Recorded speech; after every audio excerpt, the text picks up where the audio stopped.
Bismillahirrahmanirrahim. Assalamualaikum warahmatullahi wabarakatuh. Perkenalkan, nama saya Miftahul Jannah.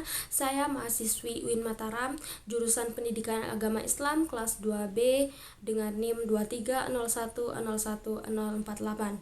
Di video kali ini saya akan mereview buku bacaan yang pernah saya baca dengan judul Berani Berbicara, Banyak Mendengar, Seni Komunikasi Agar Disukai Banyak Orang, karangan dari S. Haruna dengan tebal halaman 204 dan diterbitkan oleh Sinema Media Pustaka. Jadi alasan saya memilih buku dengan judul Berani Berbicara, Banyak Mendengar ini untuk saya review karena buku ini sangat cocok dan penting bagi para pelajar dan mahasiswa. Buku ini menjadi penting agar kita mampu meningkatkan keterampilan berbicara kita, baik itu dalam konteks berpidato, presentasi, berkarir maupun komunikasi kita dalam kehidupan sehari-hari.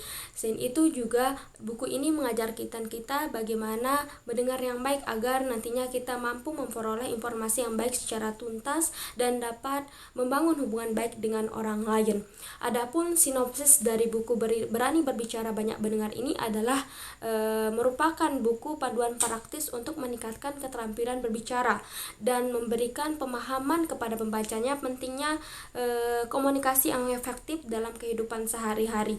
Sini tuh juga di dalam buku ini memberikan strategi mendengar yang baik dan memberikan pemahaman kepada kita pentingnya mendengarkan. Karena sebagaimana yang penulis paparkan di sini, perkataan dari Ernest Hemingway yang mengatakan bahwa seseorang membutuhkan waktu 2 tahun untuk berbicara dan juga membutuhkan waktu 50 tahun untuk belajar tutup mulut. Yang artinya di sana bahwa setiap manusia memiliki kemampuan dasar dalam berbicara. Hanya saja untuk menjadi pembicara yang bijaksana, yang tenang dan penuh kewibawaan, ternyata teman-teman dibutuhkan proses mendengarkan terlebih dahulu. Jadi tidak hanya proses komunikasi yang perlu kita latih, akan tetapi juga proses mendengarkan juga perlu kita latih. Dibandingkan proses berbicara. Mendengarkan jauh lebih sulit karena ketika kita mendengarkan kita akan mudah lebih bosan, kemudian ketidakfokusan, kemudian pikiran kita dengan mudah berkeliaran kemana-mana dan kita tidak fokus terhadap masalah yang diceritakan. Oleh karena itu mendengar tersebut perlu kita latih karena dengan kita mendengarkan banyak hal-hal yang positif yang kita kita dapatkan hanya dengan proses mendengarkan. Diduga di dalam buku ini mengatakan bahwa seseorang yang memiliki pengalaman yang banyak dengan diam ataupun mendengarkan, biasanya orang tersebut akan menjadi pembicara yang bijaksana baik dalam berbicara secara umum maupun empat mata. Dan biasanya candaannya pun santun dan tidak mudah menyakiti hati orang lain. Dan juga di dalam buku ini mengandung strategi komunikasi yang dapat meningkatkan hubungan interpersonal dan juga dapat membantu pembacanya agar disukai oleh banyak orang melalui komunikasi yang efektif melalui dengan contoh-contoh kasus ataupun tips praktis.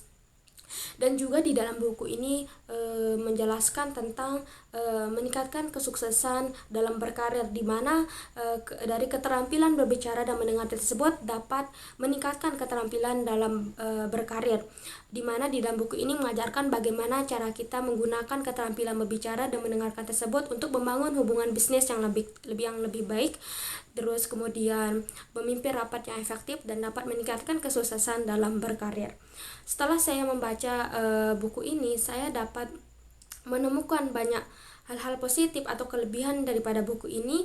Yang pertama adalah bahwa buku ini memberikan pemahaman yang mendalam terkait pentingnya empati dalam berkomunikasi, kemudian memberikan wawasan atau teknik baru dalam meningkatkan komunikasi, kemudian berfokus untuk meningkatkan komunikasi untuk keberhasilan interpersonal ataupun profesional, kemudian juga berfokus pada pendengaran aktif yang nantinya pembaca dapat memperbaiki hubungan secara interpersonal. Dan juga saya menemukan negatif atau kekurangan dari buku ini adalah bahwa kurangnya inovasi atau pendekatan baru dalam topik-topik yang sudah dibahas.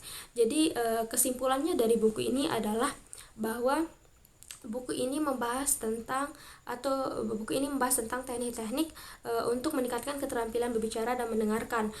Juga betapa pentingnya melatih proses komunikasi dan mendengarkan tersebut untuk mempengaruhi kehidupan pribadi kita, yang dimana dari proses komunikasi dan mendengar yang baik tersebut dapat mempengaruhi banyak hal yang positif, seperti kita dapat memperoleh informasi yang baik, kemudian dapat disukai oleh banyak orang, kemudian dapat membangun hubungan baik dengan orang lain. Kemudian dengan komunikasi yang efektif dan mendengar yang efektif, kita dapat meningkatkan kesuksesan kita dalam berkarir. Oleh karena itu, saya merekomendasikan kepada teman-teman untuk membaca buku ini, terutama bagi para mahasiswa ya, karena masalah daripada kita saat ini adalah tidak pede untuk berbicara di depan umum. Sementara di dalam dunia perkuliahan kita dituntut untuk bisa berbicara di depan umum. Oleh karena itu, teman-teman bisa membaca buku ini agar nantinya teman-teman bisa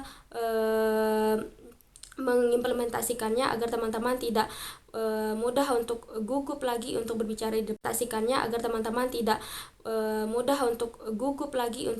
depan umum, dan bagaimana cara orang berkomunikasi yang efektif dan agar kita juga didengarkan dalam proses berkomunikasi di depan umum. Contohnya di dalam presentasi, banyak sekali ketika kita berkomunikasi ataupun menyampaikan materi kita tidak didengarkan karena cara penyampaian kita yang kurang efektif ataupun kurang menarik.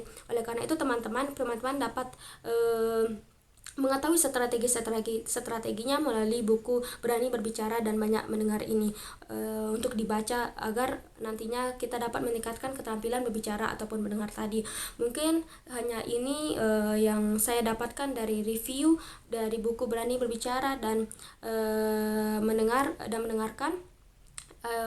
Kurang lebihnya saya mohon maaf. Wabillahi taufik walhidayah. Wassalamualaikum warahmatullahi wabarakatuh.